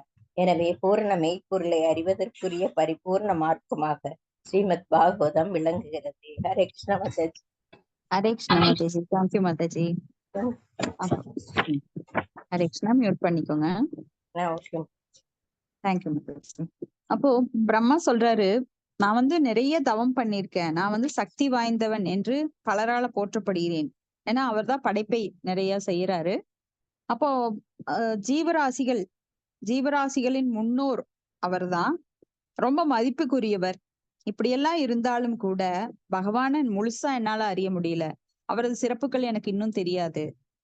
ஏன்னா பகவானை பற்றி அறிவது அப்படிங்கிற விஷயம் அனந்த அப்படின்னா எல்லையற்றவர். பகவான் நாம நினைக்கிற மாதிரி நம்ம கற்பனைக்கு எட்டாதவர். இப்ப பகவானுடைய சக்திகள் அளவிடற்கரியது. எப்படி ஒரு பகவானுடைய மயிர்கால்ல இருந்து பல பிரபஞ்சங்கள் தோன்றுகிறது அப்படின்னு பாக்குறோம். அந்த பிரபஞ்சங்கள் கோடிக்கணக்கான பிரபஞ்சங்கள். அவர் எண்ணற்ற சக்தி வாய்ந்தவர். அப்ப பகவானுக்கே தெரியாதான் பகவானுடைய பெருமைகள். இப்ப பகவான் அழகு வாய்ந்தவர், அறிவு வாய்ந்தவர். அழகு, அறிவு, அவரது ஐஸ்வர்யங்கள், அந்த ஐஸ்வர்யங்கள் எண்ணற்றவை. நாம ஏதோ ஒரு சிலதை மட்டும் சொல்றோம். 64 சக்திகள் மட்டும் சொல்றோம். பகவானுக்கு எல்லையற்ற சக்திகள் இருக்கின்றது. அதை நம்மளால அளவிடவே முடியாது. பிரம்மதேவரே சொல்லுகிறார், நேர்லயே பார்த்திருக்கார் பகவான. வேதங்களோட நாலேஜ் அவருக்கு தான் முதலா சொல்லப்பட்டது. வேதாந்தம் அப்படின்னா வேதங்களோட இறுதி முடிவு. வேதம் அனைத்தையும் கற்றவர் அவர். அப்போ வேதங்கள் சதுர்வேதி, திரிவேதி அப்படின்னு சொல்லிக்குவாங்க பண்டிதர்கள். இப்போ காஷ்மீர்ல எல்லாம் பாத்தீங்கன்னா அப்பெல்லாம் ரொம்ப பண்டிதர்கள் நிறைய பேர் இருப்பாங்க, பிராமணர்கள். அவங்க எல்லாம் என்ன நினைப்பாங்கன்னா, நாங்க எல்லா வேதத்தையும் 4 வேதத்தையும் கத்து குடிச்சுக்கிட்டேன், அதனால எனக்கு எல்லாம் தெரியும் அப்படின்னு ஒரு அகங்காரத்தோட இருப்பாங்க. ஆனா வேதங்கள் வந்து பகவானுடைய ஒரு சிறு அம்சம். நானே வேதங்களா இருக்கிறேங்கிறார். பகவானுடைய திருவாயிலிருந்து வந்தது. அந்த திருவாயிலிருந்து வந்த வேதங்களை, அவரது மூச்சுக்காற்றிலிருந்து வந்ததுன்னு சொல்லுவாங்க. அப்படி வந்த வேதங்களை அவர் பிரம்மாவோட ஹிதயத்துல புகுத்தி, அவர் 4 முகங்கள் வழியாக அந்த வேதங்களை மறுபடியும் அந்த 4 வேதங்களை 4 முகங்கள் வழியாக ரிக், யசு, சாம, அதர்வணன்னு பிரம்மா மூலமா நம்மளுக்கு எல்லாம் கிடைச்சது. அப்போ அப்படிப்பட்ட அந்த வேதாந்தியான பிரம்மாக்கே பகவானுடைய பெருமைகள் தெரியவில்லை. அதனாலதான் அவர் பிரம்ம விமோகன லீலை அப்படின்னு சொல்லி பிரம்மா வந்து பாக்குறாரு, இந்த குட்டி பையன் ஒரு மாடு மேய்க்கிற சிறுவன் எப்படி இத்தனை லீலைகள் பண்றான், முழுமுதற் கடவுளா இருந்தா எப்படி இந்த ஆயர்பாடி சிறுவர்களோட உட்கார்ந்து சரிக்கு சமமா அவங்களோட எச்சில் தட்டுல உட்கார்ந்து சாப்பிடுறா. பகவான் எப்பேற்பட்டவர், மிக உயர்ந்தவர், சக்தி வாய்ந்தவர், எண்ணற்ற சக்திகளை கொண்டவர். அவருக்கு வந்து யோகமாயா, மகாமாயா அப்படின்னு நடுத்தர சக்தி அப்படின்னு எண்ணற்ற சக்திகள் இருக்கு. அப்ப எப்படி இந்த சின்ன பையன் கடவுளா இருக்க முடியும்? இவர் எப்படி சாதாரண மாடுகளை மேய்ச்சிட்டு ஒரு விளையாடிட்டு அவங்களே முதுகுல ஏறி இவங்க குதிச்சுட்டு இருக்காங்களே, இந்த பசங்கள்லாம் ஏறி அப்படின்னு சொல்லி ஒரே குழப்பம். சரி பேசாம இவருடைய கன்றுகளை எல்லாம் திருடி வச்சிடலாம், பசுக்களை எல்லாம் திருடி வச்சிடலாம்னு சொல்லி பசுக்களை எல்லாம் திருடி அவர் பிரம்மலோகத்துல கொண்டு போய் ஒரு குகைக்குள்ள எல்லாம் தூங்க வச்சிடுறாரு. சிறுவர்களையும் பசுக்களையும் தூங்க வச்சிடுறாரு. ஆனா பகவானுக்கு என்ன தெரியாமலா இருக்கும்? அவர் வந்தாரு, பசுக்களை பார்த்தாரு, கோபர்களை பார்த்தாரு, ஒருத்தரையும் காணோம். உடனே தன்னையே விரிவங்கம் பண்ணிட்டார். பல லட்சம் கன்றுகளாக தன்னையே விரிவங்கம் பண்ணிட்டார். பல லட்சம் கோபர்களாக தன்னை விரிவங்கம் பண்ணிட்டார். எல்லார் வீட்டுக்கும் இவர் போறார். அப்போ அந்த கோபியர்களுக்கு தங்கள் குழந்தைகளை பார்த்த உடனே என்னைக்கும் தோணாத ஒரு பரவசம், ஒரு அன்பு. அவங்க மார்புல இருந்து தானா பால் சுரக்குது. ஏன்னா பகவான் கிருஷ்ணரே அவங்க குழந்தையா நேரடியாக வந்திருக்கார். நம்ம எல்லாரும் அம்சம்தான். அம்சம்னால நம்மளுக்கு அவ்வளவு சக்தி கிடையாது. ஆனா பகவானுக்கு எல்லா சக்திகளும் பூர்ணமாக இருக்கின்றது. பூர்ணமத பூர்ணமிதம் பூர்ணாத் பூர்ணம் முதச்சியதே பூர்ணஷ்ய பூர்ணம் ஆதாய பூர்ணம் ஏவாவசிஷ்யதே. என்றும் அவர் குறைவில்லாதவர், தூய்மையானவற்றில் தூய்மையானவர். ஆனா நாமளுக்கெல்லாம் சிறு சிறு அம்சங்கள். நாம வந்து பகவானுக்கு இணையானவர்கள் கிடையாது, முழுமையானவர்களாக இருந்தாலும். ஏன்னா பகவானுடைய ஃப்ரெண்ட்ஸ் எல்லாம் அவங்க முழுமையானவங்க ஆன்மீகத்துல இருந்தாலும் அவர் அளவுக்கு கிடையாது. அதனால அந்த தாய்மார்களுக்கெல்லாம் தங்கள் குழந்தைகளை அந்த பகவானே குழந்தைகளா அவங்க ரூபத்துல ஒவ்வொருத்தரோட சிறு சிறு அந்த ஆக்டிவிட்டிஸ் வந்து ஒவ்வொரு குழந்தைகளுக்கும் மாறும். அது மாதிரி ஒவ்வொரு கேரட்லயும் அவர் வந்து ஒவ்வொரு ரூபத்திலையும் அந்த குழந்தைகளா மாறி அந்த வீட்டுக்கு போறாரு. அது போல கன்றுகளாகவும் மாறி போறாரு. அந்த கன்றுகளை பார்த்த உடனே அந்த பசுக்களுக்கெல்லாம் தானா மடியில பால் சுரக்குது. அந்த நாக்குகளால அந்த கன்றுக்குட்டியை வருடி கொடுத்துட்டே இருக்கு. இப்போ ஒரே இன்பமயம். ஏன்னா பகவான் இருக்கிற இடத்துல என்றுமே ஆனந்தம், ஒரே இன்பமா இருக்கு. அந்த 1 வருட காலம், 1 செகண்ட் தான் பிரம்மாவோட அந்த பகவான் வந்து 1 வருட காலங்கள் பகவானுக்கு ஒரு சிறு நேரம் தான். ஏன்னா அவர் தான் காலமா இருக்கார். அகம் காலோஸ்மி அப்படிங்கிறார். ஒரு சிறு நேரம் தான். ஆனா பிரம்மாவுக்கு வந்து அது கொஞ்சம் பெரிய நெடு நேரம், நம்மளுக்கெல்லாம் மிக நீண்ட நேரம். அப்படி அவர் வந்து பல லீலைகளை பண்றாரு. அதுல பிரம்மா குழம்பி போயிடுறார். அதுக்கப்புறம் தான் தெரியுது, வந்து திரும்பி வந்து பார்த்தா இங்க எல்லா குழந்தைகளும் இருக்காங்க, எல்லா கன்றுகளும் இருக்கு. இது எப்படி வினோதமா இருக்கு, நான் எடுத்துட்டு போய் ஒளிச்சு வச்சுட்டேன், அப்ப இங்கேயும் இருக்கே அப்படின்னு போய் அவர் ஒளிச்சு வச்ச இடத்துல தேடி பாக்குறாரு. அங்க எல்லாம் தூங்கிட்டு இருக்குங்க. அந்த குழந்தைகளும் தூங்குது, பசுக்களும் தூங்குது. அப்ப எப்படி இத்தனை பசுக்கள் இங்க கன்றுகள் இங்க வந்தது, இத்தனை குழந்தைகள் எப்படி வந்தாருன்னு ஒரே குழப்பம் அவருக்கு. அப்புறம்தான் இவருக்கு புரியுது, நாம தப்பு செஞ்சுட்டோம், பகவானை தப்பா புரிஞ்சுக்கிட்டோம் அப்படின்னு சொல்லி திரும்ப போய் அவர் மன்னிப்பு கேட்டு அவர் வந்து பகவானை துதித்து அப்புறம் பாடுறார். ஏன்னா பகவானால எல்லாமே முடியும். அவர் தன்னை வந்து பலவாக விரிவங்கம் பண்ணி பல மில்லியன்களாக விரிவங்கம் பண்ணிக்க முடியும். ஆனா ஒரு யோகி, சித்திகள் பெற்றவன், அஷ்டமா சித்திகள், அனிமா, மகிமா, லகிமா, ஏ சித்வா சித்வா அப்படின்னு சொல்லி சின்னதுல சின்னதாகிறது, பெருசுல பெருசாகிறது, இந்த மாதிரி சித்திகள் பெற்ற ஒரு சித்தர் கூட தன்னை மேக்சிமம் 9 விதமாக விரிவங்கம் பண்ணிக்க முடியும். கர்த்தவ முனிவர் எப்படி தன்னை 9 விதமா விரிவங்கம் பண்ணி அவர் தேவகூதிக்கு தன்னை ஒப்படைச்சாரு. அது மாதிரி கிடையாது. பகவான் வந்து தன்னை எவ்வளவா வேணா விரிவங்கம் பண்ணிக்கலாம். அப்படி பார்த்தா நாமெல்லாம் அவருடைய அம்சங்கள், நாமெல்லாம் அவருடைய விரிவங்கங்கள் தான். ஆனா நாம வந்து தடஸ்ர சக்தி.